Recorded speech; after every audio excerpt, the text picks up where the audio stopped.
تلنگانہ کے چند اضلاع کو قومی سطح پر پنچایت ایوارڈ حاصل ہوئے ہیں۔ دین دیال اپادھیائے پنچایت ستت وکاس پرسکار ایوارڈ کی تقسیم میں سب سے زیادہ تلنگانہ کو ایوارڈ حاصل ہوئے ہیں۔ قومی سطح پر مرکز کی جانب سے مجموعی طور پر 27 ایوارڈز کا اعلان کیا گیا، جن میں 8 ایوارڈز تلنگانہ کے دیہی علاقوں نے حاصل کیے۔ اسی طرح صحت اور پنچایت راج محکمے میں بھی پہلا ایوارڈ بھدرادری کتگوڈم ضلع کے گوتم پور کو حاصل ہوا۔ اس طرح وافر پانی رکھنے والے موضوع کے ایوارڈ میں پنچایت راج ڈپارٹمنٹ کو جنگاؤں ضلع کے نیرٹلا گرام پنچایت کو پہلا مقام حاصل ہوا۔ سماجی تحفظ کے ضمن میں محبوب نگر ضلع کے کونگاٹ پلی گرام پنچایت کو پہلا مقام حاصل ہوا۔ وومن ایکو فرینڈلی شعبے میں سوریہ پیٹ ضلع کے آئی پور کو پہلا مقام حاصل ہوا۔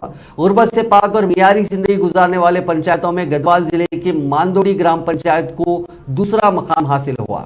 ان سبھی ایوارڈز کو لے کر ریاستی وزیر فائنانس ٹی ہریش راؤ نے پنچایت راج ڈپارٹمنٹ کے عہدیداروں اور وزیر ایرابلی دیاکر راؤ کو مبارکباد پیش کی۔